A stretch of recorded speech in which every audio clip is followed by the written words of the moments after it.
Ya, terima kasih ya teman-teman udah pada hadir malam ini di sesi kita sharing bagaimana caranya melakukan penetrasi testing ya.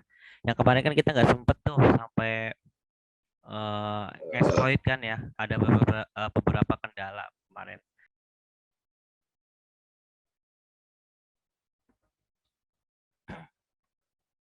Udah kasih 6 loh. Saya sih nge-lag aja. Kalau udah habis jalan banyak banget makan resort kayak gitu sih.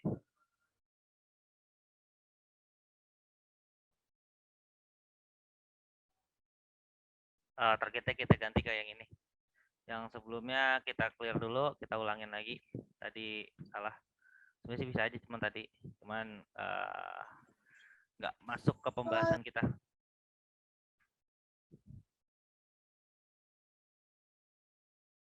Nih cancel dulu, kita clear.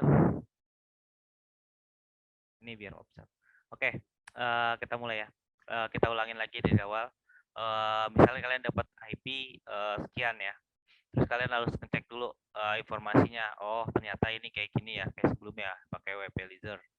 Nah kan ini informasi minim terkait ini juga. Kalau kita cek di view pack source nggak banyak yang didapat, dicek impact elemen di storage-nya ya nggak banyak kita dapat gitu ya. Terus kita bisa scanning lagi pakai nmap, kita bisa di search lagi pakai ini pakai di search, kita jalanin aja. Mohon izin Mas Habib, nggak ada suaranya. Halo halo. Ada kok, ada. Oh ada Mas Sidik. Masuk, Mas. Oke. Ada. Oke ya. Oke kita lanjut lagi ya. Kalau nggak ada suaranya ngomong aja nggak apa-apa. Nah ini kita nikto lagi, kita cari lagi, terus di WhatsApp ini kita stop aja ya karena jadi salah target kita. Gini kita delete aja. Oke sip. Targetnya kita start lagi. Sebenarnya ketika melakukan information gathering ini kalian bebas ya, kalian bisa boleh tambahin kayak pakai Nessus, pakai Econetic itu nggak masalah sih. Kalian padukan, yang penting informasinya kalian dapat sebanyak-banyaknya, lalu kalian olah untuk melakukan attacking. Karena kan informasi yang dapat walaupun kalian punya banyak informasi tapi kalian nggak bisa ngelola informasi itu sama aja bohong gitu loh. Ibaratnya kalian udah punya hal-hal yang dapat menghancurkan lah ya, berarti menghancurkan sesuatu. Informasinya ternyata contoh batu ini bisa diketok pakai palu nih, bakal hancur. Tapi kalian nggak manfaatin palu itu, nggak tahu caranya getoknya si batu ini biar hancur. Ya itu sama aja nggak berguna sih. Jadi intinya informasi ini itu penting ya. Nikto juga cari vulnerable juga ya Mas ya. Nikto itu ya lebih ke VA ya, vulnerability assessment. Dia bisa aja nemuin sebuah vulnerability pada suatu website, tapi nggak worth it, bukan nggak worth it ya, cuman nggak terlalu eh, nggak terlalu kompleks ya, atau nggak terlalu detail kayak Econetic atau Nessus gitu. Nikto ini cuman bagus juga buat penambahan dari sisi lain ya untuk nyari informasi. Nikto paling simpel ya Mas. Iya, Nikto simpel, paling simpel. Nikto paling simpel emang. Jadi kalau ditanya worth it nggak sih dipakai ya, worth it aja sih, tergantung kalian karena informasi itu kan kalian bisa dapat dari mana aja. Siapa tahu yang nggak ada di Econetic ada di Nikto. Tapi yang nggak ada di Nikto bisa aja ada di Econetic karena kan sebuah tool itu pasti ada kekurangan kelebihan ya. Nggak semuanya bisa jadi powerful. Ini sambil nunggu ya ini. Karena kebetulan aku nggak ada Nessus dan malas jalanin Akunetik, jadi ya udah gini aja ya. Karena Akunetik itu lama banget prosesnya karena dia ada step-step risknya. Jadi ya kita yang basic aja dulu lah kita pakai ya. Ini juga insya Allah udah nemuin bugnya. Ini nah ini kan ada informasional, kalau informasional kayak gini kan nggak bisa kita olah gitu kan. Macam-macam nih ada icon tuh apa sih, ini bisa kita open ya, kita tes open browser Chrome, Firefox kan punya kita Firefox aja gitu.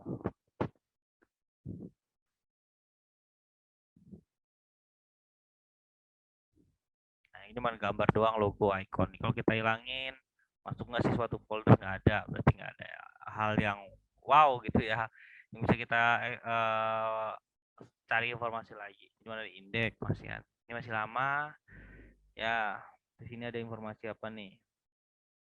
Is not access protect headernya nggak didefinisikan, berarti kemungkinan bisa di cross scripting nih.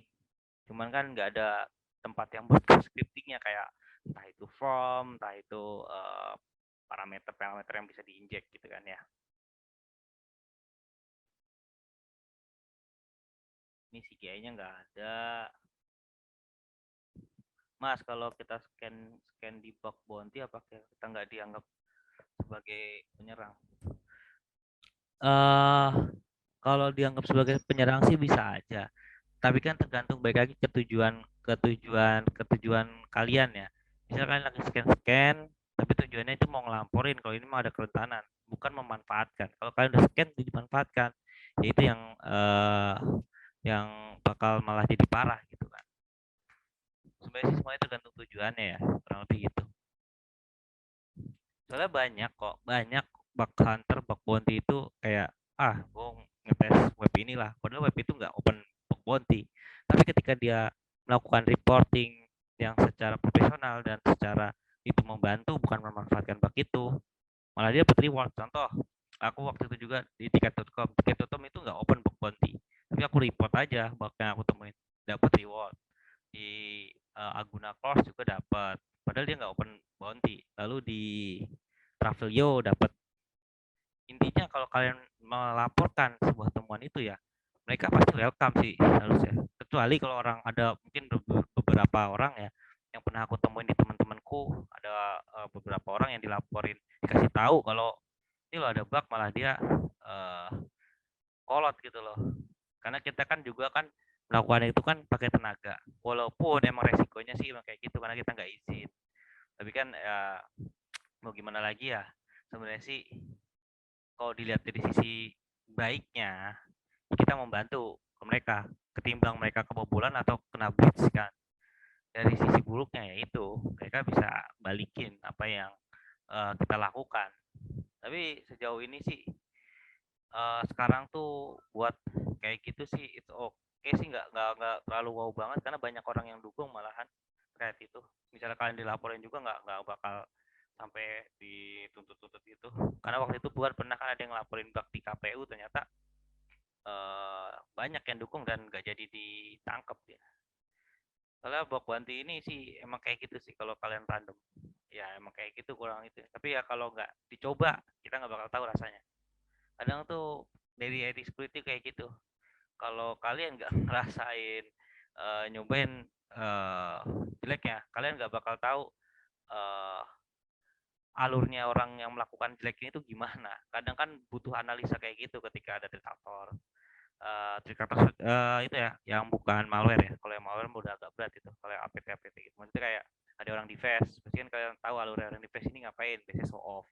Show off di mana? Zone H, defensor.id, atau biasanya kalau orang-orang itu bangga post di akunnya, tadi Facebook, tadi Twitter, tadi grup-grup forumnya. Kan biasanya kan alurnya kayak gitu.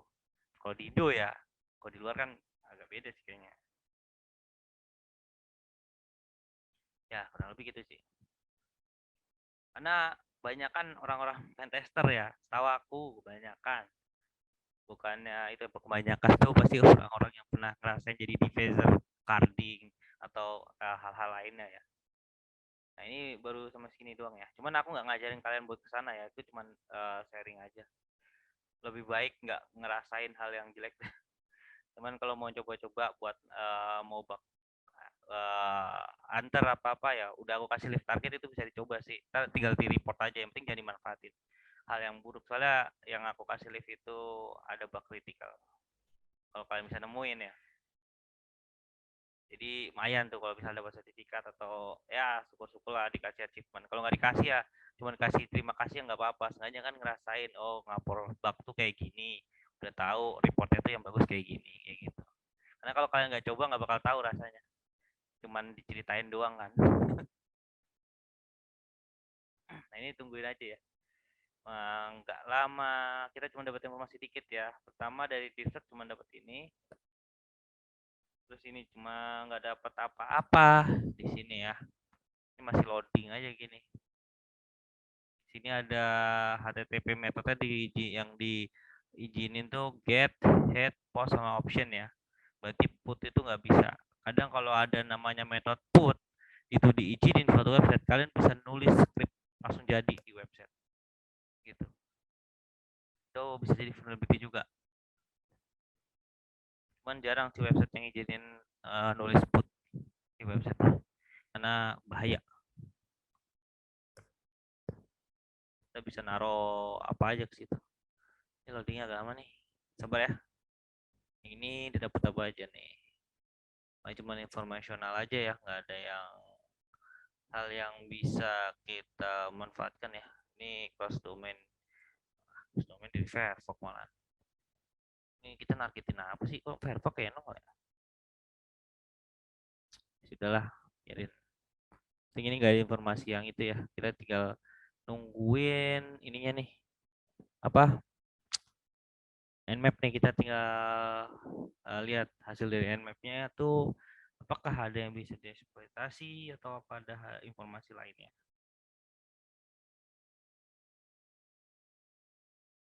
Oh, ini tinggal 10 menit lagi ya.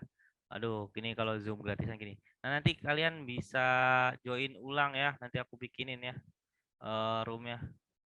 Pastiin langsung masuk aja gitu. Nanti kan aku ituin. Nggak usah nunggu itu. Karena biar cepat juga kita mulai. Yang lama emang proses scanningnya ini.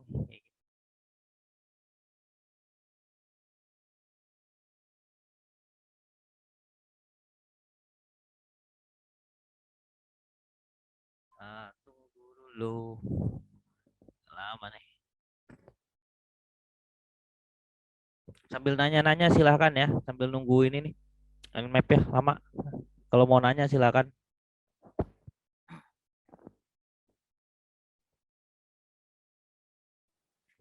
Itu VM F5 itu buat malware analis ya, Mas? F5 ini F5 tuh VPN. Buat belajar aja sih. Kebetulan kan dulu pas kerjaan kan beberapa produk kantor tuh ada yang pakai F5, ada yang pakai Palo Alto, ya kan. Jadi ya buat belajar aja biar tahu, oh gini loh, apa yang Palo Alto, oh gini tuh F5. Jadi kalau ketika kalian sudah kerja di SOC itu nanti ada kenal namanya integration. Integration itu di mana satu monitoring aja yang kita pakai dan semua log-log yang kita butuhin itu dikirim ke satu monitoring itu, ke SIEM itu contohnya. Dan kita monitoring SIEM nih. Kalau kita punya banyak perangkat kayak firewall, VPN, terus dan lain-lain, kalian pasti kan nggak mungkin bukain satu-satu dashboard mereka buat ngecek ada anomali nggak mungkin kan? Nah itu ada namanya integrasi. Gitu. Iya, iya, iya. Ya, kalau ada yang mau nanya sambil nanya nggak apa-apa. Lama nih itunya.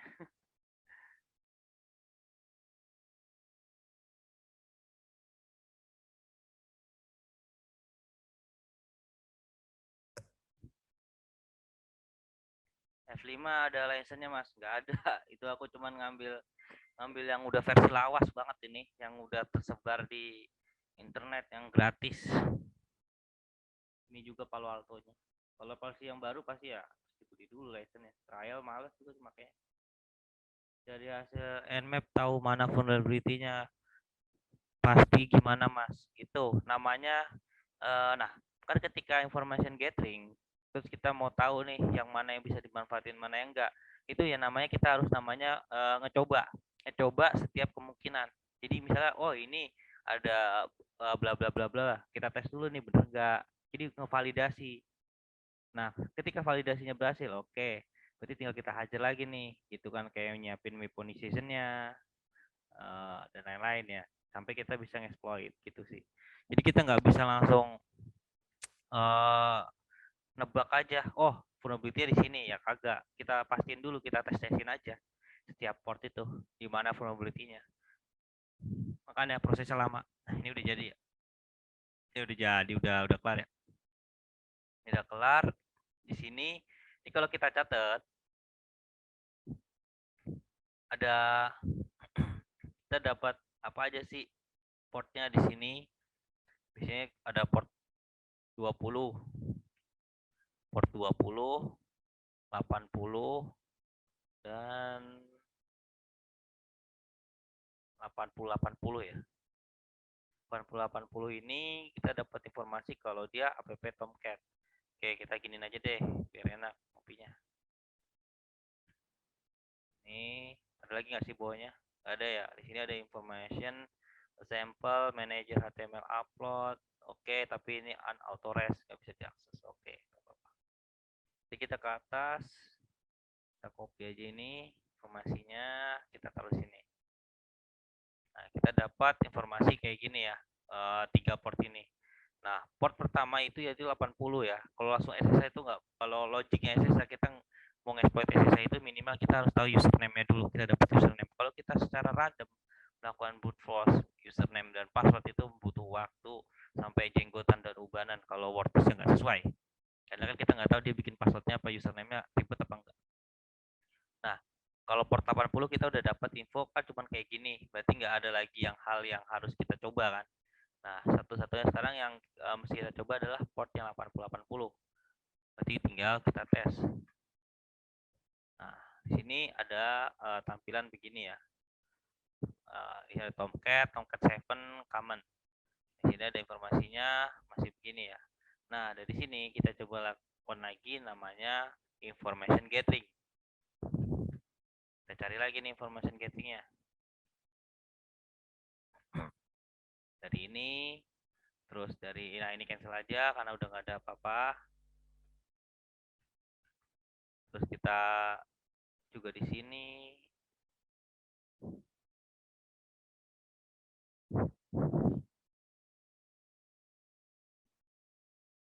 Nah, ini kan udah kita jalanin. Terus kita cek ya. Ini Apache Coyote. Sebenarnya kita dapat satu informasi ya. Apache bukan Cocote ya. Bukan Cocote tapi Coyote ya. Kita bisa cari di Google. Ini coba cari exploitnya, ada nggak sih vulnerability di Apache Coyote itu. Nah, CSP, nah ini ada dari hack the box, kita coba cek. Nah ini ada lagi nih, metasploit Apache Tomcat and Coyote. Coba kita baca. Nah ketika nyari informasi kan kayak gitu, kita dapat informasi, kita cari di Google, ada nggak yang pernah dapat case yang sama. Nah pasti ada yang pernah tuh. Nah kayak gini, terus kita baca informasionalnya kan kayak ini Apache Coyote ini versi 7.0. Nah, terus klik manager app itu akan menampilkan HTTP authentication pop-up. Tapi nah ini password defaultnya, default login passwordnya itu Tomcat dan script, ini bisa dicoba. Nah exploitnya the vulnerability deploy area upload war. Nah mesti kita bikin namanya reverse shell tapi formatnya .war yang disertakan tuh adalah JSP web shell karena kan Tomcat ini pakai Java. Jadi JSP. Nah, ini ada using metasploit-nya. Oke, ini bisa kita coba. Ini buat Tomcat Emiger upload. Berarti kalau upload itu kita harus login dulu karena kan ini kan sebelumnya dia dapat yang namanya default-nya.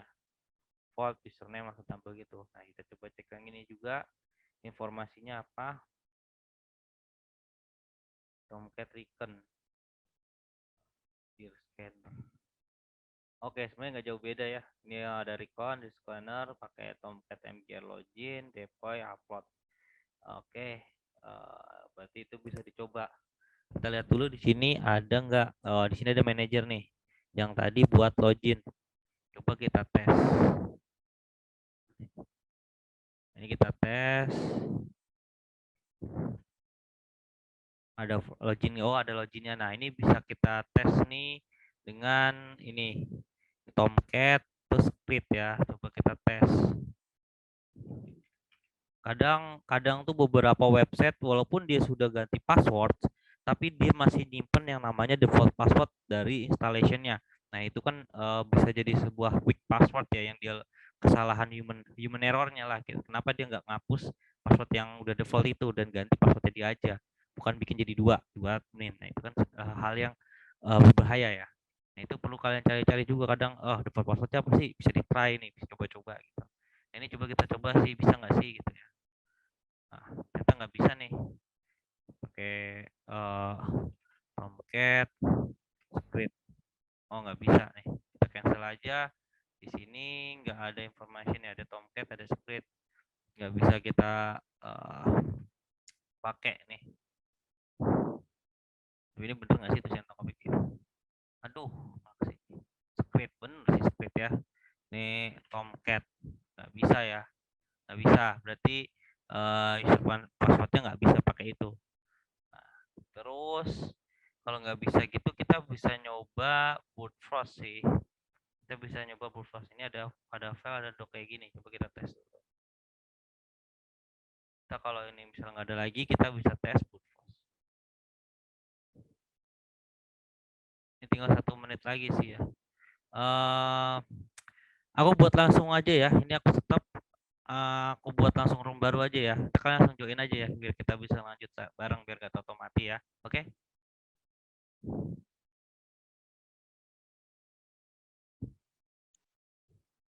Ya, lanjut. Kita terakhir tadi kan nyobain yang dari dessert ini ya. Ternyata nggak ada informasional lagi yang harus kita coba.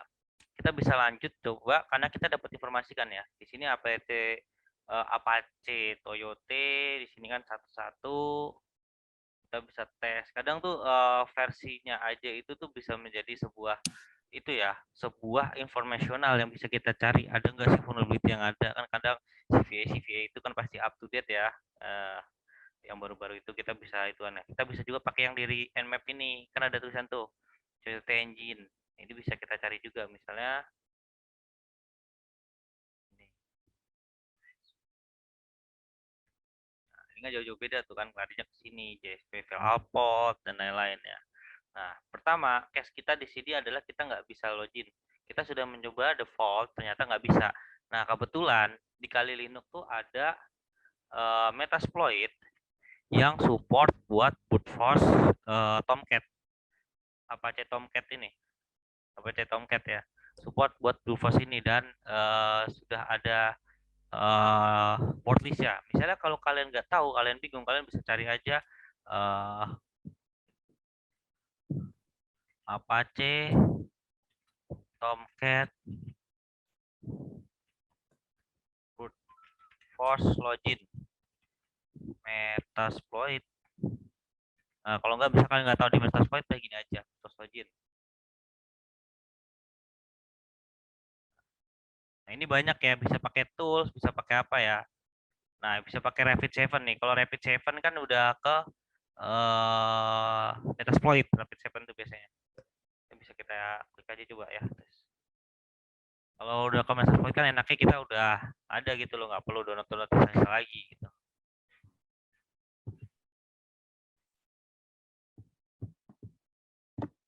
Nah, ini kita bisa pakai Tomcat mgr login. Kita copy aja.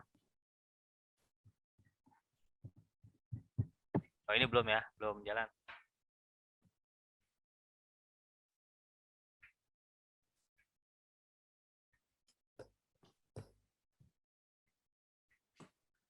Sambil kita cek ya informasi apa aja yang kita dapat nih. Oh, ini ada banyak nih. Ada miskonfigurasi, ada session ID, URL update. Oke, private IP disclosure. Cuman sini nggak ada yang bisa dimanfaatin ya buat apa? Exploit. Quick authentication method. Ini kalau weak kayak gini kan berarti kan authentication-nya lemah. Berarti bisa dimanfaatin kalau authentication lemah kayak gini. Ada informasi authentication metode lemah. Mungkin bisa dimanfaatin. Ini juga nggak berhasil login sih. Berarti oke ya, kita bisa tes yang tadi aja. Mana tadi Metasploit? Masih lama lagi dia. Tunggu ya. Kentang nih.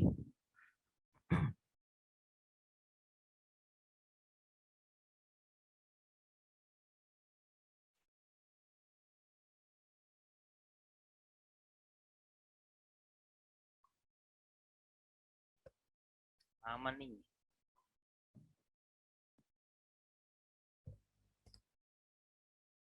Oh berarti ini kali scanning ya. Scanningnya kita cancel aja dulu lah ya. Kayaknya nggak ada lagi informasi ya. Kalau misalnya kalian emang ketika request mau lanjutin aja nggak apa-apa.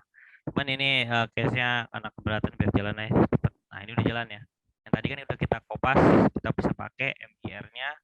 Lalu kita cek lagi, apalagi nih, show action. Berarti kita cek coba show action. Show action ada apa aja? Actionnya masih kosong. Oke, coba kita cek optionnya. Optionnya ini ada pilihan nih. Nah ini kan udah ada nih. Word list Tomcat ya, ada MGR default password, MGL default user pass, ada MGR default user. Nah ini kita udah coba pakai yang ini dulu aja gitu loh. Kalau misalnya ketika kalian ngetes pakai yang ini berhasil, ya udah nggak perlu ganti word list. Tapi ketika kalian ngetes ternyata nggak bisa, berarti ganti word list yang lebih kompleks apa lebih detail lah gitulah ya. Case ini kita nggak perlu ganti ini dulu, kita coba tes aja dulu ya, siapa tahu dapat. Nah ini kita perlu yang ganti pertama adalah air hostnya, remote host ya, targetnya lah ya. Kita set dulu air hostnya tadi berapa tuh, 10.2.122 112, benar nggak sih? 112 benar ya. Ini kita enter remote port benar ya, 8080 umum ya. Nah ini nggak perlu ada yang ubah, diganti lagi. Kalau kita cek di sini solution run, nah, oke kita langsung run aja ya. Run. Sebenarnya sini sih pakai verbose true ya. Kalau verbose itu bisa ngecek kalian prosesnya. Kalau ada yang berhasil apa enggak. Nah ini kan lagi dites nih. Incorrect berarti kan nggak pas, nggak sesuai, nggak benar lah gitulah ya. Ini lagi proses. Nah ini bisa kita tunggu apakah ada yang kena nggak salah satu word list ini gitu.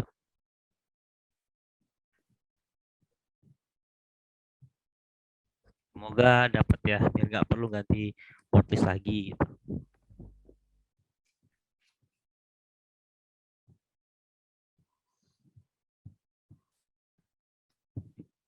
Nah, ini kita dapat nih login successful nih. Manager, admin. Oke, coba kita tes ya. Manager, admin. Kita balik ke manager. Oke, manager. Kita tes. Nah, nih. Manager, di sini admin. Oke, berhasil ya. Berhasil nih, masuk nih. Kita sudah jadi admin ya di websitenya ini.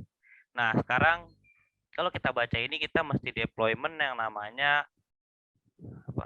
Mas, kalau ini servernya pakai file to ban nggak bisa lanjut dong Mas. File to ban, oh gagal login terus di banned gitu ya. Ya bisa aja. Namanya kan protection, kita nggak ada yang tahu ya. Bisa aja sih. Tapi biasanya kalau misalnya itu file to ban tuh aku belum pernah tahu ya. File to ban itu kan dia produk kan ya. Produk apa kayak firewall atau emang file to ban itu udah disetting dari programmer ya?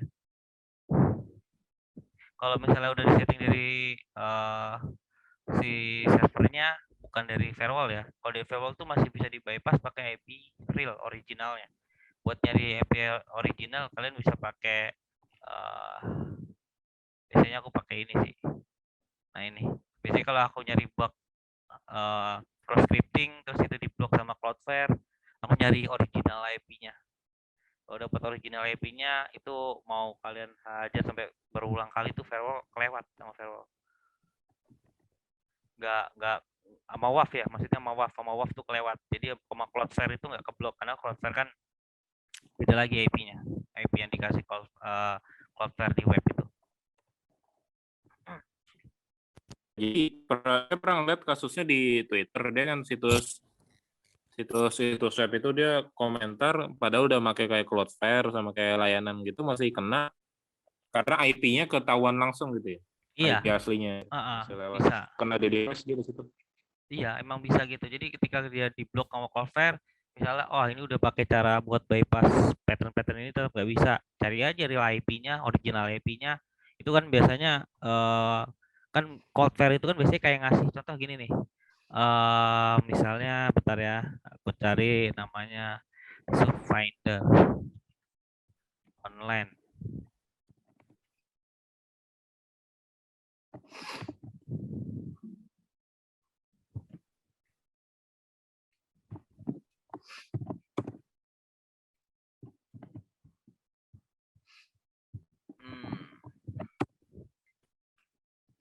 Kayak DNS Buster gitu ya? Ya, kurang lebih kayak gitu sih.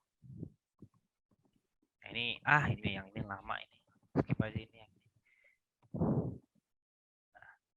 Nah, contoh ini ya, misalnya Threadlab ya, threadlab.info. Ini bakal ada IP Cloudflare-nya yang didapat. Jadi ketika ada attack di web itu, Cloudflare yang maju duluan buat ngeblok. Gitu. Tapi kalau kita dapat real IP-nya, original IP-nya, itu Cloudflare-nya nggak jalan. Nggak bakal ngeblok itu Cloudflare-nya. Tuh, ini kan Cloudflare tuh. Ini IP Cloudflare ini. Ya, IP Cloudflare. Nah, gitu. Misalnya, lalu terus real IP-nya apaan, Mas? Bisa dites di sini.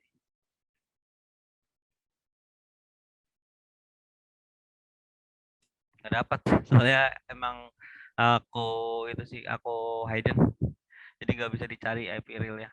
Yang dicari cuma dapatnya Cloudflare doang.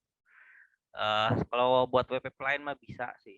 Aku pernah nyoba soalnya sih. Kalian bisa cobalah nanti. Kita lanjutin aja dulu ya. Nah, sekarang kan tinggal kita upload reversal-nya biar kita bisa dapat akses server, bener kan ya?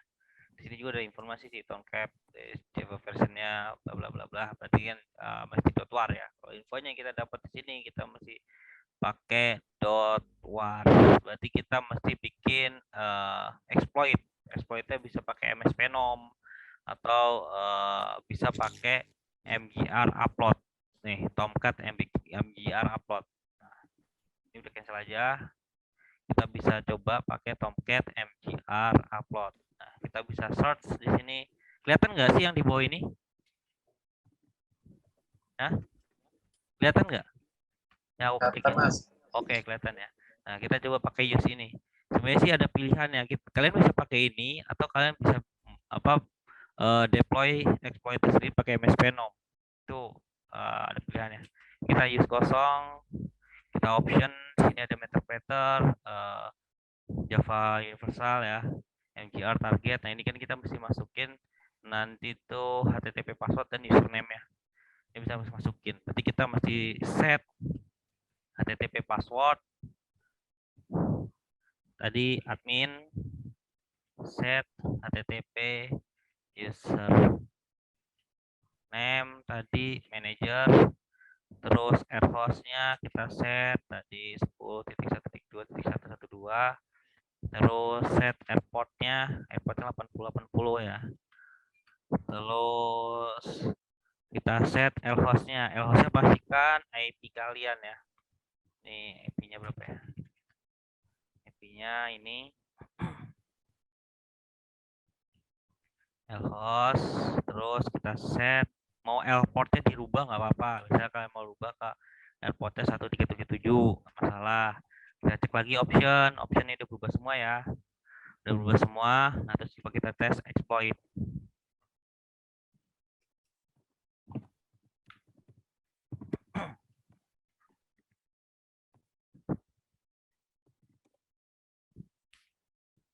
Nah, berhasil ya. Ini sudah interpreter session 1 open. Berarti sudah berhasil kalau kita ketik ID, uname, nggak bisa ya. Kok nggak bisa ya? Seharusnya bisa sih ini. Wih, masuk ini. Masuk. Nah, ini masukkan kalau kita ls tuh. Ya kan? Ini ada shutdown, ada Tomcat ya kan? Ada file-filenya doang kalau kita ls. Nah, misalnya ini bisa kita cari lagi komennya kalau mau masuk langsung ke CMD-nya tuh kalian bisa pakai bentar ya. Nih. Aku lupa loh kalau itu. Biasanya tuh pakai reversal-nya langsung, jarang pakai metasploit. Kalau di WMI ini pakai user apa, Mas? WMI. Itu Windows kan WMI? Linux. WMI gimana sih maksudnya? UMI maksudnya buat Oh, ngecek kita nih use UMI. login sebagai siapa gitu. Kalau UMI itu www data. Nggak bisa kan? Ini nggak bisa, mesti itu kita masuk ke servernya dulu. Kita jangan pakai Oh, ini. dapat shell-nya dulu ya. Enggak, ini udah di sel ya. Kita nggak di meter-meternya, tapi kita langsung jalanin di session servernya. Bentar ya. Berarti masuk ke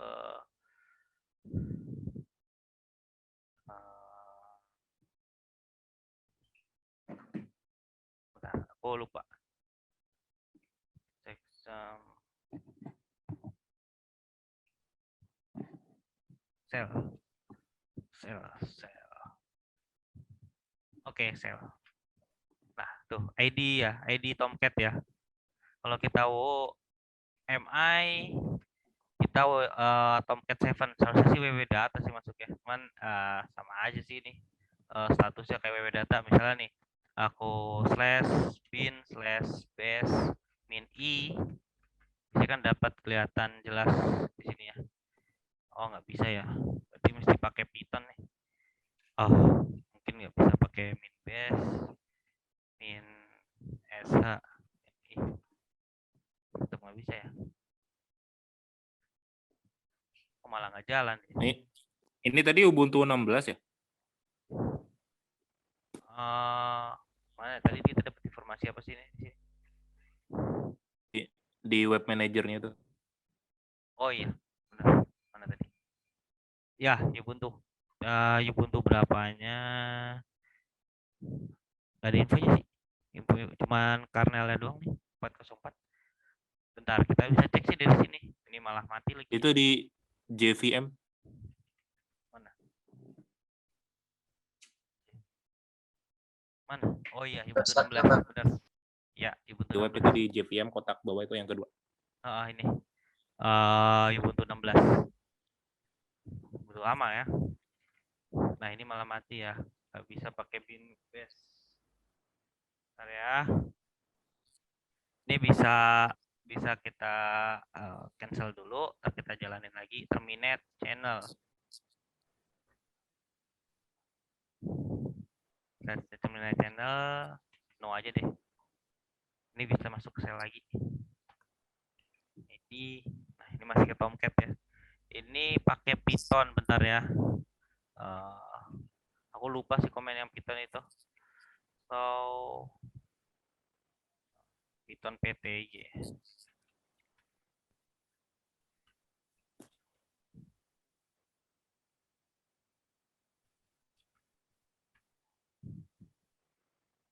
Nah, spawning PTY ini. Aku lupa komen Pythonnya. Nah ini. Python min C.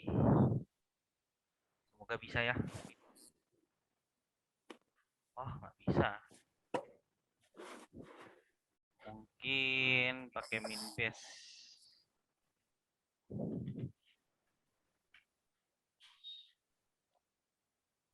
SQL lah, nggak apa-apa lah ya. Kita ls, kita cd. Nah kalau kayak gini kan kita kalau misalnya ls/root, ini kan tampilnya kan kayak gini ya. Kelihatan jelas nggak? Tahu gede nih. Kelihatan jelas ya? Nah biasanya kalau kayak gini kalian mesti cek ls-la/root. Nah biasanya ini lebih jelas kayak gini. Nah kalian lari ke sini. Karena kalau kebanyakan ya nge-exploit itu pasti larinya ke folder tmp. Kenapa? Folder tmp ini namanya free space, folder temporary ya. Jadi mau kalian bukan user root, mau bukan user apa, kalian bisa upload, bisa widget, bisa jalanin script juga di situ. Jadi proses verification bisa lewat sini. Nah, kalian bisa ke cd/tmp.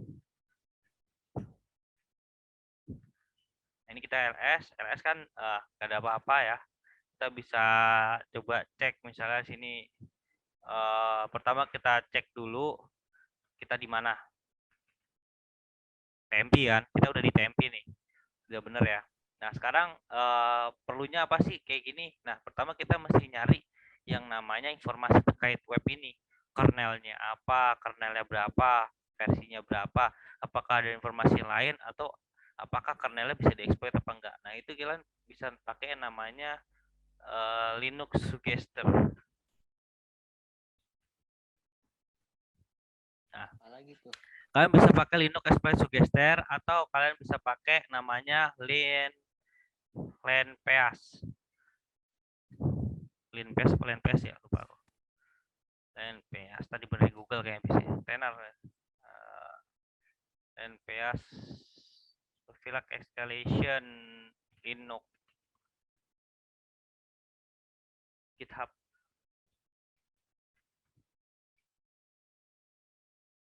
Nah, ini udah LeanPeas ya, LeanPeas, salah nulis, sorry. Nah, bisa pakai Linux Suggester atau LeanPeas ini. Kalian bisa download ya.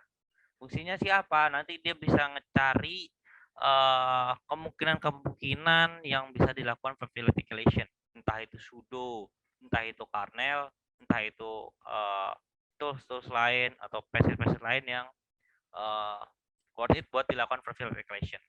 Ya. Nah, buat dimasukin ke sini, widget ke sini, biasanya dia server kayak gini kadang susah nerima langsung HTTPS ya kalau yang di lab ini. Jadi kita mesti buat namanya HTTP server sendiri. Kita bisa pakai Python 3 ya, dan 3 ya. min-m HTTP simple HTTP server, kita ambil port 88, kita ambil di sini, kita coba akses IP kita tadi berapa ya?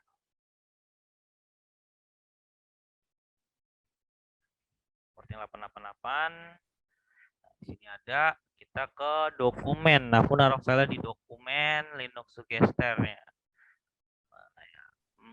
Nah, ini bisa pakai LeanPeas dulu ya. Kita copy link aja. Terus kita ke yang tadi udah masuk ke server tadi, mana ya? Nah, ini kita bisa clear dulu dah biar kelihatan jelas. Oh, malah nggak ke atas. Kirain bakal ke atas gitu. Oke, nggak apa-apa lah. Berarti tes dulu, masih masuk kan? Oh, masih. Berarti kita widget, kita copy, kita enter. Nah, ini kan proses download ya. Nah, bisa ya, belajar ya. Kalau kita ls, sudah ada belum LeanPeas? Nah, ini udah ada ya. Nah, kalau kita ls-la, cek dulu permissionnya. Permissionnya masih read sama write, dia belum bisa di execution ya. Berarti kita kasih permission buat execution. Oke, chmod x, kita copy aja, kita paste. Nah, ini udah ya. Kalau kita ls-la lagi, kita lihat permissionnya udah bisa di execution ya. Oke, kita tinggal titik slash, masukin aja tadi namanya, jalanin. Nah, ini biar jalan aja sendiri, dia bakal nyari kemungkinan-kemungkinan yang bisa dilakukan verification. Nah, kalau kalian pakai kalian itu kan biasanya tuh masalahnya tuh limit ya, limit yang ditampilkan di terminal ini bisa kalian rubah aja di sini. Di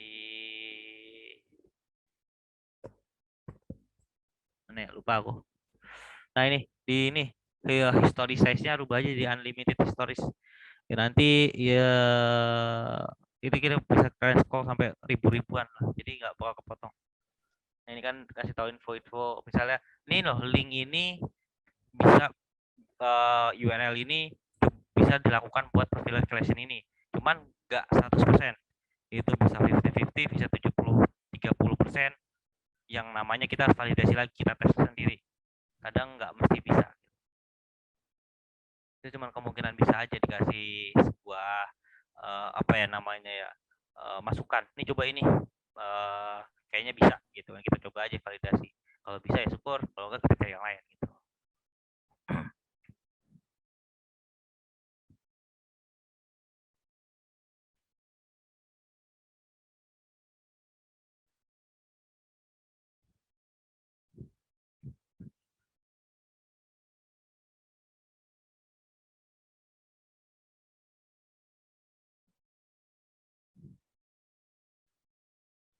Nah, kalau aku ngasih perbandingan ya, Linux Suggester sama LeanPeas.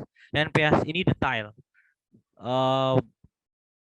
Mau hal-hal sepele, mau itu kayak gini nih, kayak hal-hal yang memori kayak gitu dan lain-lain tuh dia dikasih tahu banget, detail banget. nggak sampai detail banget, ya detail banget hal-hal sampai kayak gitu. Jadi sedikit beda sama Suggested. Kalau Suggested langsung ngasih unjuk, nih link ini cobain, tinggal di download exploitnya, kita compile, kita jalanin gitu. Dan di Linux di LANPS ini kalian juga bisa dapat username password. Misalnya kadang kan ada si yang punya server tuh ya human error ya, dia malah nyimpen backup passwordnya atau nyimpen password-password itu di servernya sendiri. Ini kedetek sama LANPS. Nah, kalian bisa tes aja langsung sudo passwordnya masukin, ternyata berhasil. Bisa aja kayak gitu. Kemungkinan virtual expression itu banyak. Karena tingkatannya tuh buat virtual expression itu agak berat sih. Kalau kalian udah jago, kalian bisa bikin deployment exploit sendiri buat virtual expression tuh udah wow lah kalian. OSCP pasti lulus. Karena deployment exploit kayak gitu agak susah sih. Karena kan banyak programmer, banyak pentester itu tahu logic programming, belum tentu dia bisa deploy dari kosong programming. Tapi beberapa pentester juga ada yang jago programming, jago juga pentest, itu berbeda lagi tingkatannya. Agak lama nih. Kita sambil scroll ke atas aja ya cari info. Di kerjaan sering nemu kasus lintis, Mas. Escalation, private escalation maksudnya. Gimana? Halo? Halo? Ya gimana? Di kerjaan sering nemu kasus yang pada pakai lintis gitu. Oh, enggak sih. Biasanya yang masuk kan pasti malware kebanyakan. Kebanyakan malware pasti. Yang ngajar itu malware sendiri kan udah dilengkapin sama hal semacam gitu sih. Soalnya kan udah canggih sih malware mah, langsung bisa akses root dapat ya, karena dia kan benar-benar nyari vulnerability-nya di server itu yang dia infect biar dapat Jangan-jangan mereka malah beli exploit di sana ya, di marketnya langsung ya, yang belum umum gitu ya. bisa jadi kan kita nggak tahu juga kan dunia mereka. Nah, dunia yang malware kayak gitu udah tinggi itu prosesnya, sama kayak orang pentest ini udah beda kalau malware itu. Nah, ini ada kayak gini nih, ada CVE kayak gini bisa kalian download script contoh dia ngarahin ke exploit DB, ini bisa kalian download, kalian running. Nah, ini bisa dicoba-coba kayak Dirty Chow dan lain-lain lah. Nah, kalau Linux Suggester yang tadi aku bilang ini tampilannya langsung kayak gini. CVE-nya langsung diarahin. Nih, ke sini baca, nih ke sini exploitnya, tinggal di-download gitu. Tinggal di running di servernya gitu. Suggester ya. Ini enggak si jalan aja dia. Apa udah kelar ya ini? Dulu sini ya. Bentar. Oke. Oh, belum kelar. Oke, nggak apa-apa ya.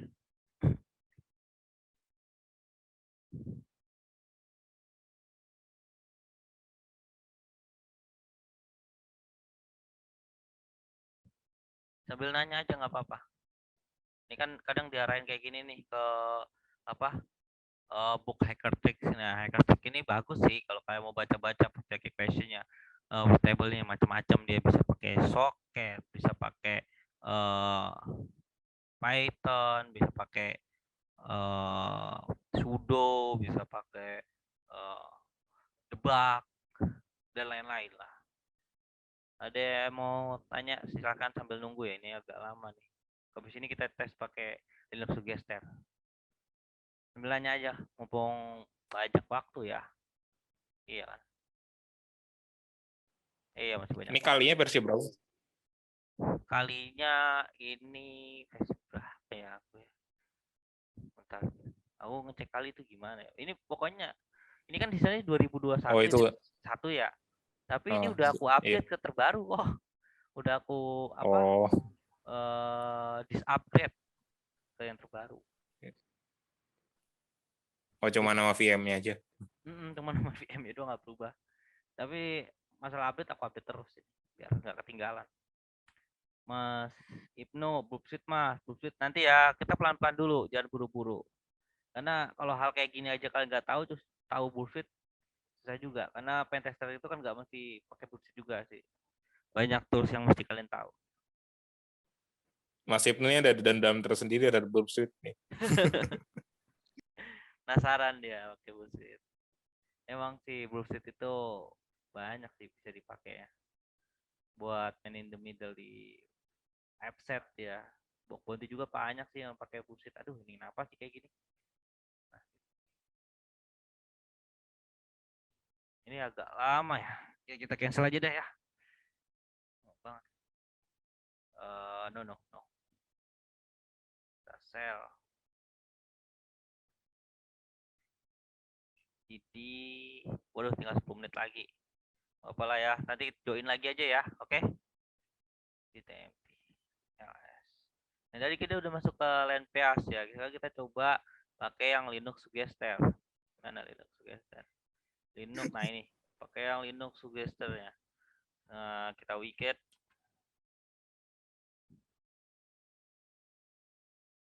LS ya. Oh ya Mas, ini mesin VM-nya pakai mesin VM apa?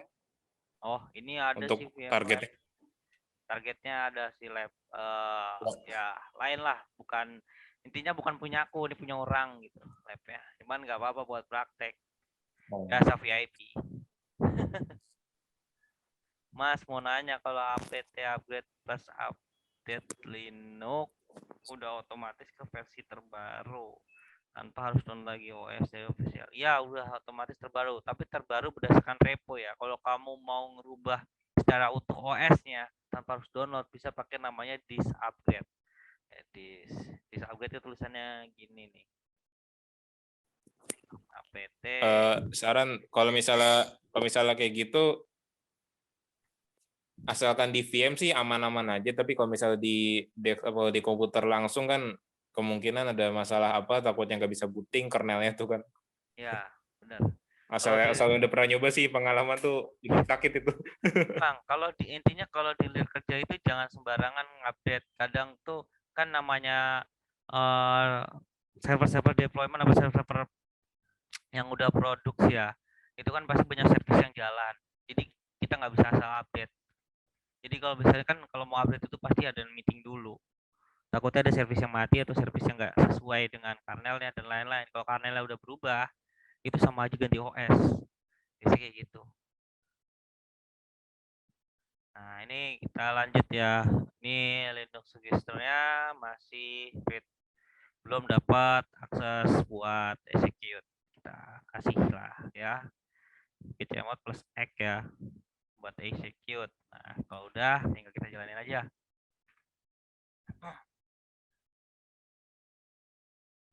Nah, ini kan tampil. Oh ya maaf Mas, itu di Hacktrace emang ada lab kayak OSCP gitu ya? Ya, labnya bukan kayak OSCP tapi lebih mirip labnya tuh ke arah OSCP. Jadi kalau kalian emang mau ngambil OSCP, persiapannya bisa nge-lab di Hacktrace. Tapi ya kalian harus itu dulu sih, apa, ikut course-nya, baru dikasih akses ke labnya. Oh ikut kursusnya mereka dulu. Yang paling murah ya itu. Oh seterusnya tapi untuk labnya dibuka bebas untuk pelajar yang pernah ya, ini bayar di sana gitu ya. Bener. Untuk sekarang tuh permanen apa itu sih sampai sekarang nggak ada batasnya sih, jadi kayak permanen gitu karena mereka masih nyari user kan. Nah ini kan kayak gini. Yang paling murah di sana tuh Hacking Playground 800.000. Itu subscription apa udah sekali beli aja? Kalau labnya itu tadi rencananya sih aku dulu tuh mau subscription, cuman karena itunya masih sedikit usernya, jadi sampai sekarang tuh dipermanenin. Jadi sampai sekarang masih bisa akses juga sih. Oh. Nah, ini kan mesinnya yang buat tapi siapa Mas? Mesinnya wah kalau sono orang-orang sono mah buat sendiri, jago-jago, udah expert ya. Dia sertifikat OSCP-nya aja udah sampai yang expert kok. Sering ikut. Pas itu Mas bilang katanya pernah ada yang punya OSCE. Iya, emang di sono. Isi ada. Dibayarin kantor lagi. Waduh seger banget itu. Iya, dulu gue pengen masuk sono cuman gagal ya di tesnya. tes pentes itu nggak main-main asli. Kalau itu aku gagal terus di situ. Dia benar-benar nyarinya orang-orang berbakat bener. tesnya gimana, Mas? Ya tes main tes gitu. Sampai harus dapat road flag. Harus bisa Dikasih setup gitu ya sistemnya. ya kurang lebih kayak gitu sih. Cuman real Dikasih sebenarnya berapa menit? nyari bug. Bukan berapa menit, kasih waktu 3 hari, Kasih. 3 hari 3 server dan 3 report Oh, itu 3. pentest. Kalian juga harus bikin report.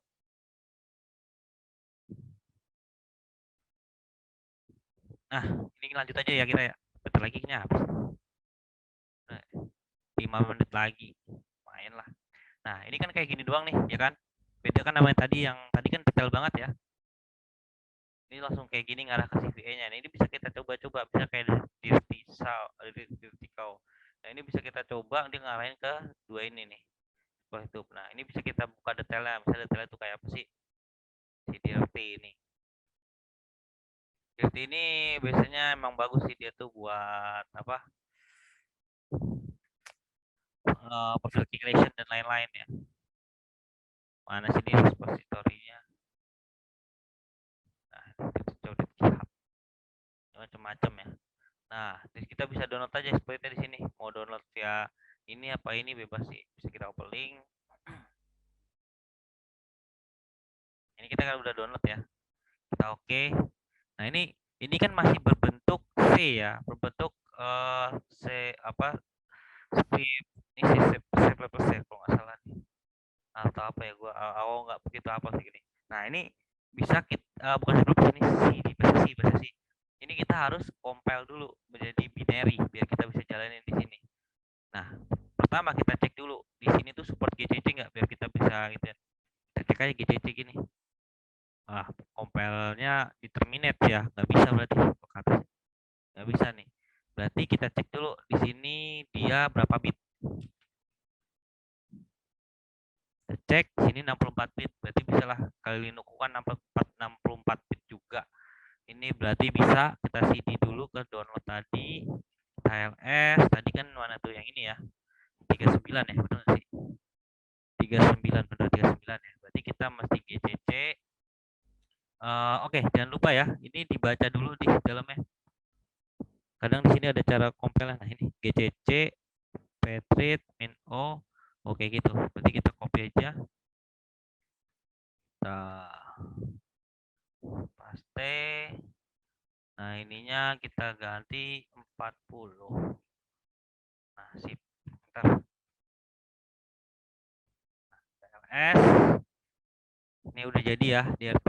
Ini udah jadi binary. Tinggal kita pindahin ke servernya. Ini kita pindah dulu ke download. Nah, ini DRT. Ini kita copy link. Pindah ke. Nah, ini ya. Ini udah waktunya tinggal berapa nih? 2 menit lagi. Nah, ini kita widget lagi ya. Kita widget, set. Kita ls, ada DRT, ls min LA. Kita cek DRT-nya belum ada akses buat execution. Kita copy, kita paste. Nah, ini udah bisa, kita jalanin coba.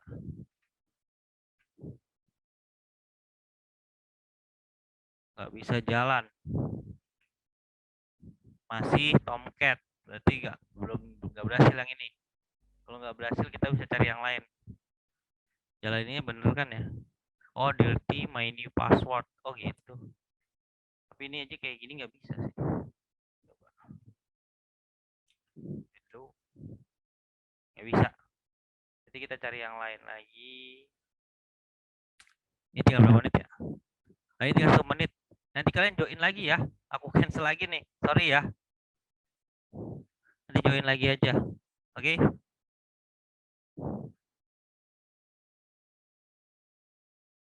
Sip ya. Oke, kita lanjutin ya. Ini tadi kan yang dirty cow-nya nggak bisa ya. Ini ada lagi nih dirty cow yang kedua nih. Bisa kita coba open link. Kita coba download nih. Kita save. Terus kita buka di dalamnya. Instruksinya gimana. Oke, gini. Nah, ini bisa kita tes juga. Kita tes lagi.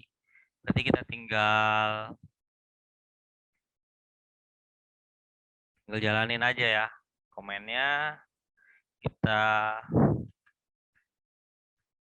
salah. Nah, ini berapa ya? 40, 40, 46, 11. Ini tinggal enter, terus kita pindahin di ini, kita refresh ya. Nah, ini ada, kita copy link. Setelah di copy, kita ke tadi mana? Nah, ini ke sini. Malah angkat.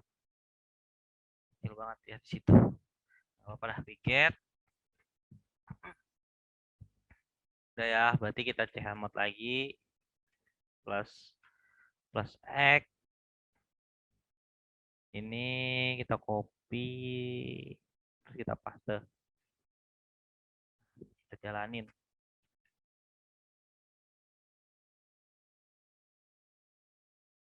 Nggak bisa ya? Ini nggak bisa. Nggak bisa. Ini di compile harus di targetnya apa di kitanya? Opsional ya. Kalau kan tadi kan pertama kan aku ngecek target ya kan. Targetnya tuh support GCC nggak? Bener nggak? Kan aku tadi gini kan, GCC. Di sini kan Oh ya GCC. di terminate kan, nggak bisa kan? Fatal error kan, no input file. Misalnya coba GCC apa ya ini no input file. Misalnya coba aku tes satu file aku kirim ke sana nih. Misalnya yang ini nih. Filling ini bisa dites dulu sih. Aku nggak seharusnya sih ini nggak bisa sih. Tapi ini tulisannya ituan sih no input file. Berarti kalau nggak di input bisa sih seharusnya. Coba min h dulu ya. Min help GCC min help. Oh bisa ini. Berarti bisa ya. Kalau kayak gini berarti kita bisa compile di sini. Oh bisa. Berarti tadi aku nggak ngecek sampai sini sih. Bisa berarti tinggal compile di sini sih.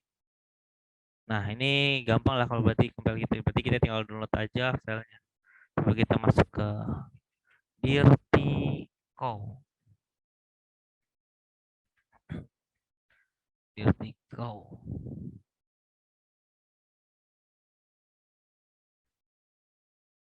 Exploit. Nah ini kan macam-macam nih dirty-cow-nya nih.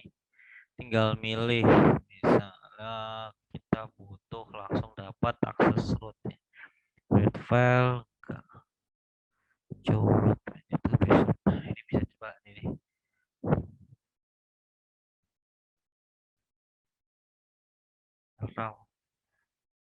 Nah ini kita save dulu ya. Root.c. Oke. Terus kita ke sini. Nah ini kita copy. Kita langsung widget aja ke sini.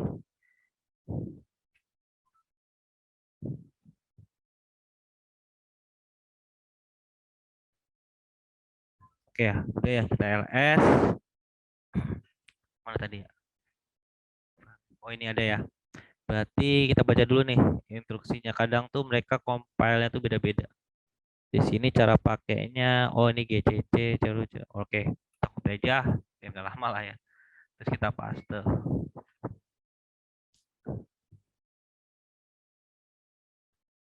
Nah kadang error kayak gini nih, kayak misalnya patch-nya ada yang kurang atau apa di server. Coba kita ls aja. Yang penting jadi dulu compile-nya. Kalau compile jadi kayak gini, nih kan ini tetap jadi ya. Berarti nggak masalah, kita bisa tetap running. Kalau compile tetap jadi kayak gini, kita coba ls min la. Ini, tinggal jalin aja nih. Jalaninnya gimana nih? Ini kita bacakan ini ada demonya nih. Oh tinggal jalinin aja kayak gini. Oke, berarti tinggal kopas aja pas. Ada berubah nggak sih? Oh udah nih langsung root tuh.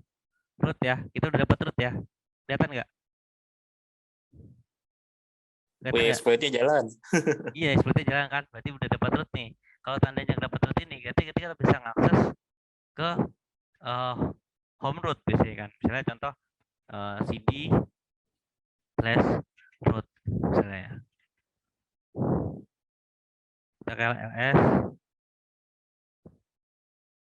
Nggak bisa ya. Bentar ya. Error nih. Kayaknya. Coba kita ulangin lagi deh. Terminate dulu. Ini kita no. Oh ini mas, selnya nih mati nih. Selnya mati nih. Cancel dulu deh. Nah, oke. Coba kita masuk sel lagi. Ya, ngulang dong. Mati selnya. Ya udah exit dulu deh. Interpreter sessionnya mati dulu. Oke ya, kita coba exploit ulang lagi deh. Exploit word failure. Enable access to manager lo. Kok nggak bisa ya? Mati kah? Ini mati nih. Bentar ya. Oh iya Mas, kalau lab hack stress itu bakalan di reset nggak per hari apa gimana gitu? Itu kalian punya repeater sendiri sih. Ada bagusnya sehari 10 kali. Mati nih VPN-nya.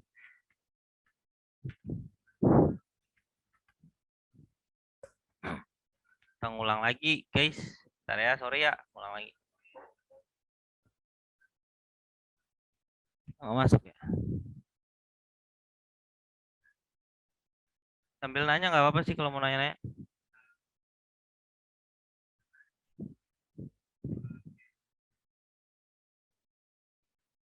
Mati.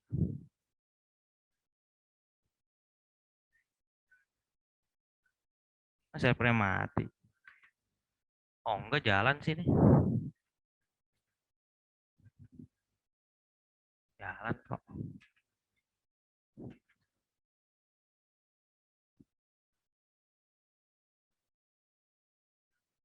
Ininya mati, manajernya masa? Gak jelas.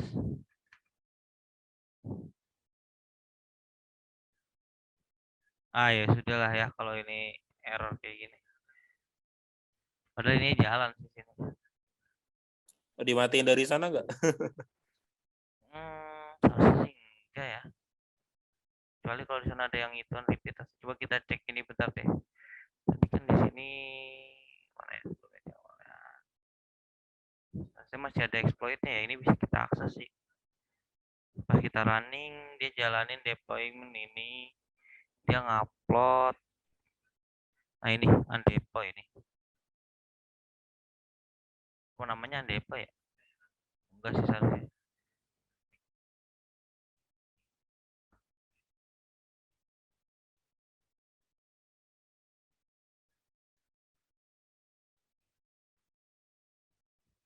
Mati. Ya udahlah, kurang lebih kayak gitu ya. Kalian udah tahu kan cara dapat akses root ya. Ini mati sih. Ya udah, aku nggak bisa nge-repeat sih di server. Penting udah paham ya sampai dapat root tadi ya.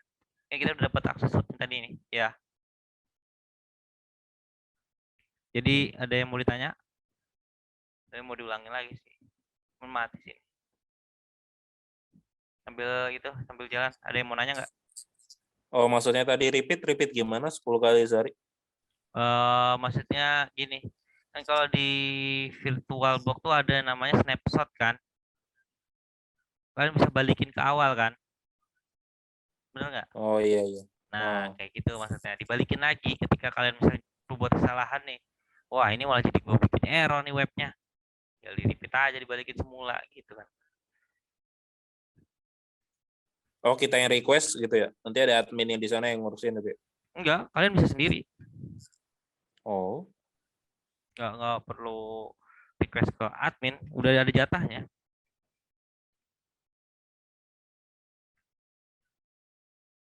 Nggak bisa ya. Ada lagi mau nanya sambil aku cobain ini. Kemarin ikut C-nya di mana Mas? Kayaknya di Hackrest sih. Hackrest. Oh dia juga nawarin OSCP gitu ya? Bisa aja sih kalau kalian mau. Waktu itu aku ditawarin nggak ngambil OSCP aja, mas. Aku bilang belum mampu. Jadi cek aja dulu. Lagian juga kerjaanku di Blue Team, ngambil OSCP kayaknya nggak pakai. Oh jadi maksudnya Hackrest itu kayak jadi kita terima beres aja deh ngurusin segala urusan emang offensive security gitu misalnya gitu ya, sama sequential gitu ya. Iya, dia emang book open training. Ini kalau mau lihat Hmm. di sini, aku bukan Dia yang jadi iklan ya. perantaranya gitu. Iya, aku bukan iklan ya, bukan endorse ya. Bukan gue Oh, bukan. butuh, mau tanya aja kan ngasih tahu gitu. Mana ya, bentar ya. Kalau bukan ini. Kayak misalnya SGA ID-nya Pak Semi buat Comtia gitu ya, Comtia yang di Amerika gitu ya. Ya, kurang lebih kayak gitu sih.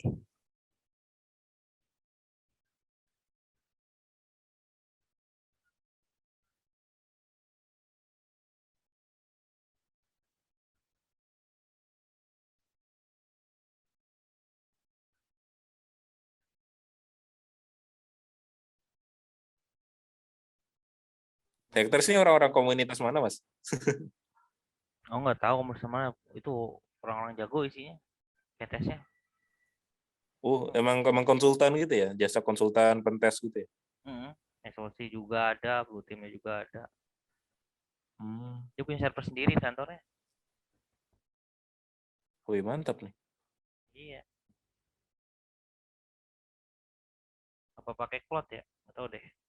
Dia pakai cloud atau pakai server sendiri.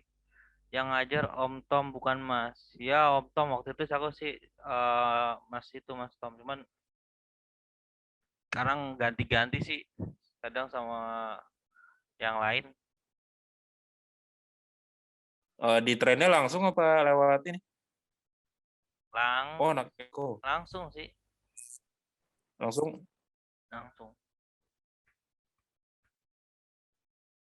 Kok nggak bisa ya? Malah mati. Oh gara-gara privilege tadi kali ya. Mati lah. Maksudnya di keren aku kalau tahu-tahu langsung kerut, ke detect langsung dimatiin gitu. Enggak. Takutnya berulahnya terlalu parah gitu. Emang resiko privilege escalation gitu kadang. Kadang kalau resiko privilege escalation gitu, kadang karena dia kan ngehajar kan, nginjek langsung ke kernel. Ya kan? Beberapa ya langsung ke kernel atau beberapa fungsi gitu. Nah, kadang kalau emang langsung kayak gitu kan kadang bisa aja ngerusak servernya, malah jadi error. Bisa, kadang malah ada yang bisa bikin mati lo servernya. Nah, aku pernah privilege escalation malah servernya mati, servisnya semua. Tapi ada nggak sih Mas tool yang begitu? Jadi maksudnya kalau tiba-tiba ada akses root, padahal bukan user biasa dari IP yang biasa, oh ini IP nggak dikenal nih, langsung blok gitu di sistemnya gitu. Ada, pakai aja EDR. Oh EDR langsung gitu? Iya, EDR kalau ada anomali di alert. Kalau EDR-nya Mantap. udah ada manage-nya kayak MDR gitu, udah di karantin sama mereka. Gitu ya. Nah kalau EDR kalau misalnya mau belajar EDR-nya yang mana ya Mas? Kira-kira Ada open source EDR dari Elastic. Elastic ya?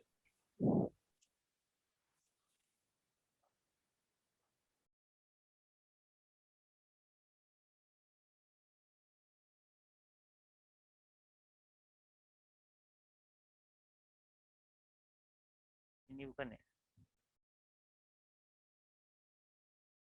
Ini bisa sih. Ini open source kayak ini.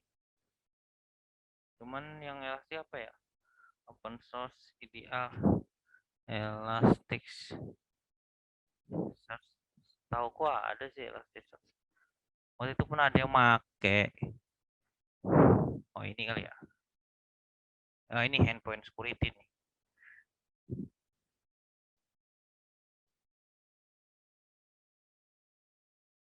Ini bisa nih open EDR.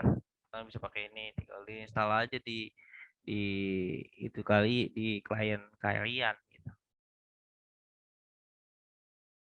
Oh kalau EDR ini servisnya berjalan sebagai root ya Pak? Iya, dia kan ngolek semua data nih.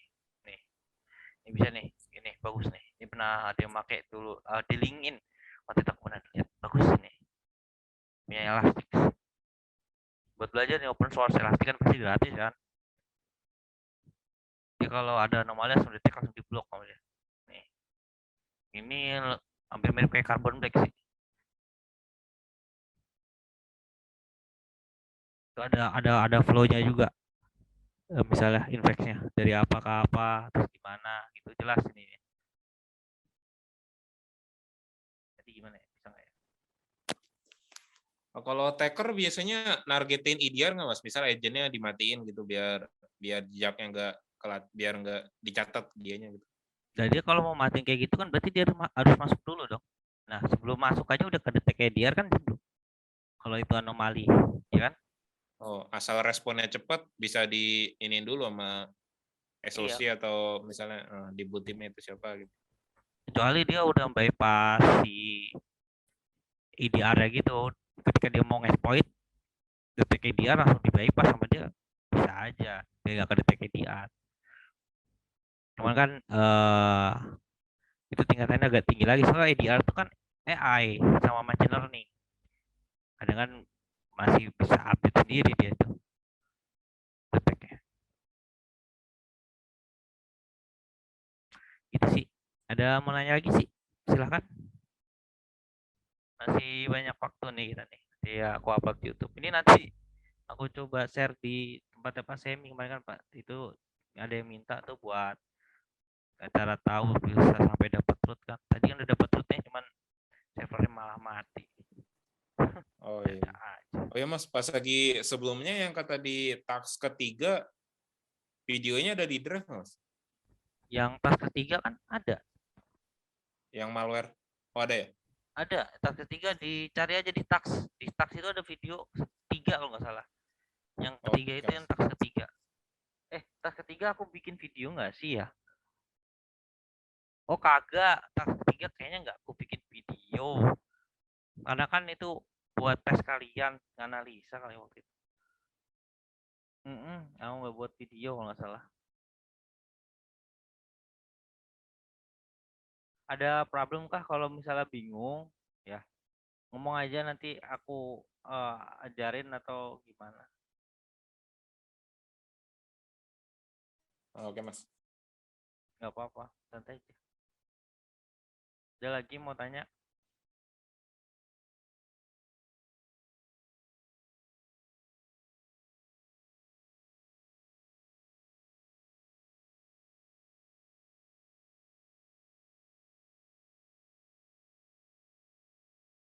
Silahkan mau nanya. Ini komputernya speknya apa ya mas? Kalau buat nge-lab. Oh, komputerku tuh komputer gaming yang bete main game jadi buat ngeles. Udah bundel ya apa ngerakit sendiri mas? Udah bandel sih dari rakitan orang. Aku Oh tuh jadi nggak, lebih murah juga bisa ya? ya bisa lebih murah lagi malahan. Karena kan aku nggak tahu harga ya. Mau ngerakit sendiri tuh beli satu-satu tuh. Waktu itu pernah diskusi sama orang PC building malah katanya kemahalan itu jadinya. Salah jadinya. Jadi mending beli langsung jadi aja lah pusing. Kalau RAM 16 kalau buat pentest cukup nggak sih sebenarnya? Kalau buat belajar pentest gitu? Banget 616 gede banget itu. Cukup Gede banget itu. itu mah. Soalnya kan kalau misalnya kalian mau belajar secara environment gitu ya, secara VM kalian sendiri. Nah, itu biasanya kalian bisa download di Fluent Hub atau bisa tes di Pros IGL. Itu tuh kecil-kecil, paling 500 MB. Iya 500 MB, 700 MB. Jadi sesnya kecil-kecil ya, nggak makan resource gede. RAM juga bisa cuma 500 MB. Malahan kecil kan? Oh, alah. Kecil. Asalkan nggak ada desktop, kecil jadi. Iya, karena dia emang langsung by CLI.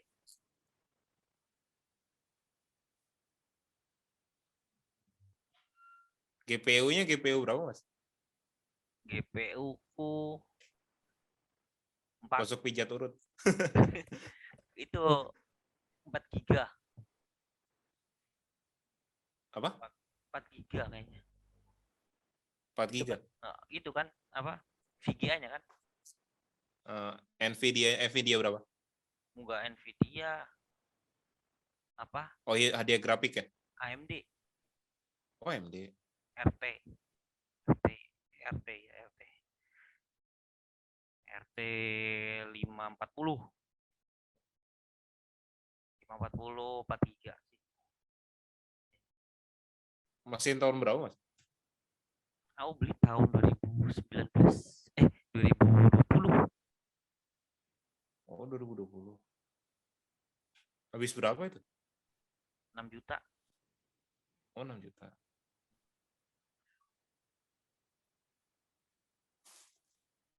Biasanya buat berat-berat ya ini, buat ini apa? Komputer ini doang, buat lab, buat main. Ini laptop ada 3 biji kan. Yang satu yang buat dulu buat Windows, buat tes exploit Windows. Cuman udah rusak, malahan sekarang nggak bisa diakses kecuali kalau aku install di Ubuntu. Terus sisanya kan laptop under sama laptop SIEM sama analisa sih. Oh ya, dikasih laptop MacBook sama kantor nyaman nggak Mas pakai Mas? Belum pernah pakai Mac soalnya. Ya nyaman nggak nyaman ya, saya udah kerjaan pakai itu, jadi Oh. belajar lagi sih tadinya, jadi mesti belajar lagi. Tapi Office ada ya di Mac kalau nggak salah ya? Ada, malah aku nge-crack nge-crack Office, apa, Microsoft Office di Mac. Wih. Ya cuman mereka itu nggak kayak pakai MS Pico yang kayak di Windows, nggak. Dia Ya, bahaya itu ada MS Pico. file license itu kayak bentuknya tuh kan ada, bukan TXT ya formatnya, tapi bentuknya tuh RF apa gitu. Nah itu kan itu bukan sebuah binary, bukan sebuah apa, itu kalau dibuka juga ada tulisannya jelas itu cuma sebuah file dokumen gitu ya. Itu tinggal dipindahin aja di foldernya license si Microsoft ini, udah permanen punya aku sekarang yang di Mac. Oh, dikirain Office dibayarin sama kantor gitu kan, atau Bisa, kantor. tadinya tuh request aja katanya, males mau request, lama Oh, nggak mau maksudnya. bayarin mereka gitu. Nggak mau bayarin gitu. Bukan gak mau bayarin, mau aja mereka tuh, cuman Oh. lama prosesnya. Oh males, lagian gak kepake Microsoft Office, pakainya cloud semuanya. Oh, cloud. Oh, yang Oh, yang Office 2019. online ya? Kenapa? Office online ya? Google. Oh, Google. Yang 2019 enggak tahu, aku lupa tuh 2019 atau 2016 punya. Bisa semua kok, 2020 juga bisa.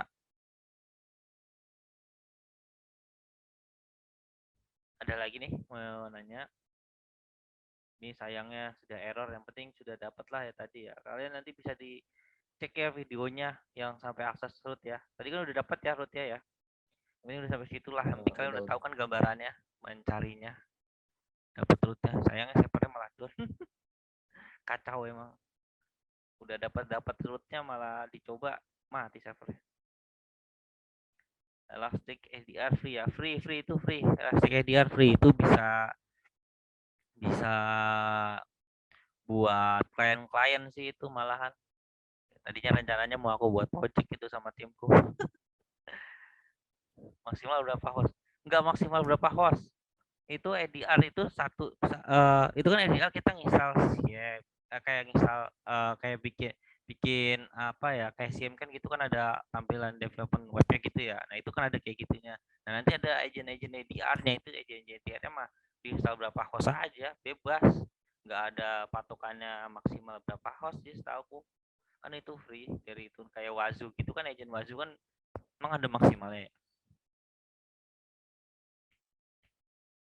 Tahu sih nggak ada Multi maksimalnya. platform kan ya? Apa? Di Windows jalan, di Linux jalan kan ya? Iya jalan ADR. Bagus kok, kemarin aku pas itu ada temen jaringan sih di LinkedIn, dia nge-lab pakai itu. Nggak juga beda sama yang berbayar lah, yang kayak Carbon Black apa CrowdStrike dan lain-lain lah. Izin live duluan mas saya, silahkan kok, nanti nge-labnya tadi udah kelar ini ya, tinggal tonton aja. Mana dia mau nanya lagi? Tool premium biasa. Hah? Kalau tool premium gitu dikasih trial nggak mas biasanya mas, kayak Carbon Black sama ya, Trial mungkin yang gimana, premium. Demo gitu? Buat belajar di rumah buat lab. Nggak gitu. tahu aku, kalau gitu aku nggak tahu ya. Belum pernah tahu. Itu kan bayar itu, belum pernah nyoba. Tapi kalau yang Elastic sama yang OpenADR itu banyak buat belajar bagus itu. Lumayan kalau ada nggak maksudnya buat enterprise. Ya, itu bisa dicoba. Tapi aku nggak tahu ya, bener ada maks apa enggak, soalnya belum nyoba. Tapi bisa dites aja sih.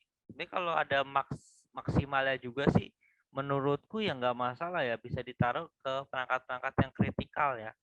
Kalau perangkat-perangkat yang nggak kritikal atau perangkat yang biasa yang susah dibandel itu ya biarin aja. Kadang kan mereka walaupun udah gitu malah dimatiin ini dia. Soalnya kan biasanya kalau buat karyawan itu pasti kan kayak perangkat-perangkat kantor yang udah disediain. Itu pasti biasanya di install EDR itu paling cocok gitu. Tapi kalau perangkat-perangkat kantor yang beli sendiri terus minta install EDR di mereka pasti mereka nanti akalin nantinya. Sia, ini taruh-taruh kritikal. Kalau udah ada EDR masih boleh pasang antivirus kan ya? Masalah sih terserah itu mah, nggak ada problem sih, kecuali kalau misal yang install bajakan baru itu jadi masalah biasanya.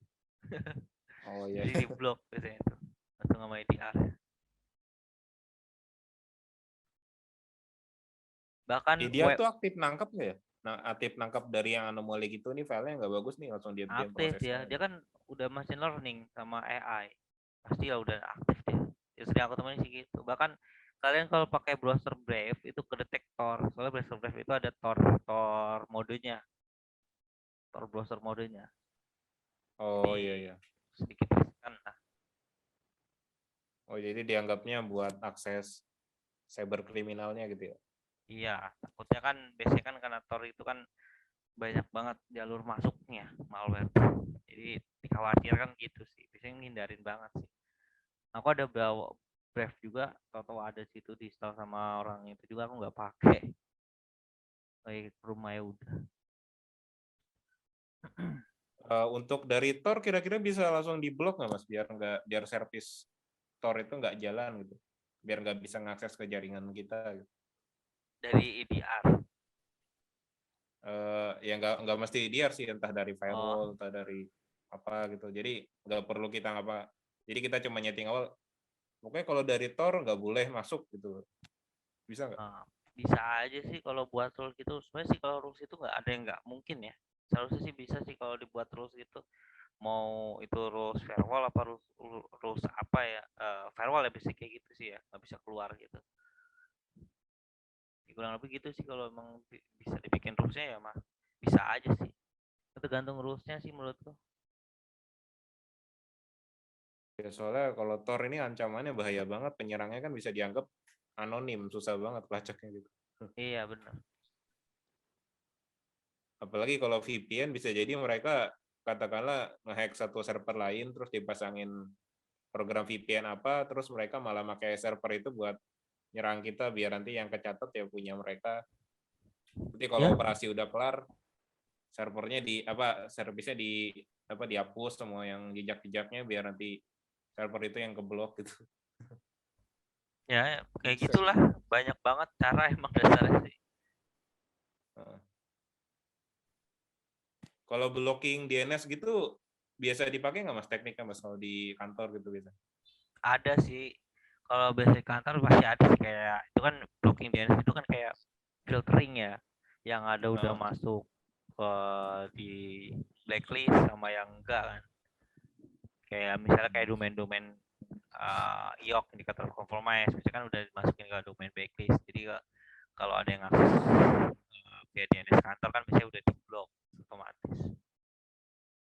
Kayak pakai p-hole gitu kan bisa tuh, p-hole Ya DNS ada gitu. Cisco, ada pakai apa yang di Mikrotik itu yang p-hole ada, itu gratis sih p-hole, cuman ada limit ya. Bisa yang gratis emang ada limitnya ya. Iya kayaknya itu juga OpenADR juga ada limitnya kayak itu. Namanya gratis ya. Sabar. Ada lagi mau tanya? Mumpung tinggal 10 Oh ya, menit. film yang apa yang Copier itu udah nonton Mas? Yang mana?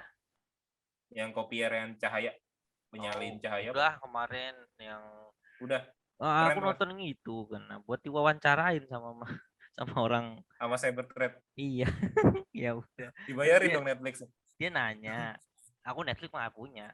Dia nanya, Oh, terus dia, hmm. film apa sih mas? Katanya film ini. Ya udah, aku tonton dulu mas. Oh, soalnya kan pas lagi dijelasin bingung aku maksudnya gimana. Pas aku tonton, oh simpel itu file sharing kata aku. Pakai pakai kabelan. Udah nonton kan? Belum mau nonton. Dia jadi sopir dulu. Oh, oke. Ya udah nonton. Kalau dari 1 sampai 10 ratingnya berapa nih, Mas? Apa ya? Soalnya kalau kita ngambil di kayak peretasannya gitu ya ratingnya 6 sih. Oh, Tapi 6. kalau dari harus kitanya sih bagus. Kalau nggak lari ke technical hacking ya. Ya good lah, seenggaknya ada kepedulian di cybernya gitu loh. Iya. Emang bagus sih situnya. Di apa? Cara dia nyari bukti itu sih. Nontonin SCTV bapakku ternyata adalah ayahku gitu-gitu. Iya. Ini kurang bagus. Tidak gitu mah. Mau nanya lagi nggak nih? Mungkin next materi kita ke Blue Suite lah ya. Kayaknya Mas Ibnu udah pengen banget Blue Suite. Yang lain juga mungkin penasaran nih gimana Blue Suite. Nanti aku cari target dulu ya. Nah, buat yang udah live Mas Ibnu-nya. Hah? Bilangin dulu ya di grup ya. Gampang lah. Yang live target itu juga dicoba ya. Siapa tahu bisa dapat rasanya gitu loh kalian. Oh kayak gini ya nemu bug. Dan biasanya kalau kalian nyari-nyari gitu kan susah kan nyari bug. Ini aku udah kasih target yang ada bugnya. Udah aku tes juga sih. Jadi kalau kalian nemu terus mau report aja ke yang punya web cari informasinya. Soalnya satu web itu kalau nggak salah ada yang udah pernah ke device. Ya udah pernah ke device. Aku udah dapat info sih tadi dari Mas Bay sih. Nah, katanya udah pernah ke device ini. Ya udah nggak apa-apa. Yang penting cari aja pakai. Kalian bisa tahu nemuin pakai. Jadinya pakai kritikal. Itu clue-nya. Ya aku temuin kritikal. Kalau kalian nemuin selain itu ya malah lebih bagus. Ada lagi yang mau tanya?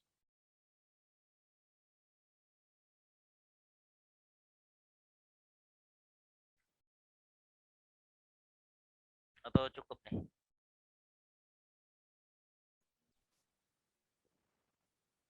Mas Putra mau nanya? Enggak kan? Enggak mas, belum mas. Oh belum. Ya mau tanya. Ya udah ya. Kalau nggak ada tanya aku kelas aja ya. Iya mas. Oke dah ya. Thank you ya. Tadi udah rame. Makasih mas. Oke sama-sama. Tadi rame udah lama berkurang. Karena udah kelar ya materinya sih. Nggak apa-apa sih. Oke ya. Thank you semuanya udah hadir ya. Kita next. Nanti aku cari waktunya lagi buat kita bahas next materi ya. Cuman ya agak lama karena sibuk. Oke, thank you semuanya ya. Assalamualaikum warahmatullahi wabarakatuh. Waalaikumsalam. Yuk sama-sama Mas Kiki.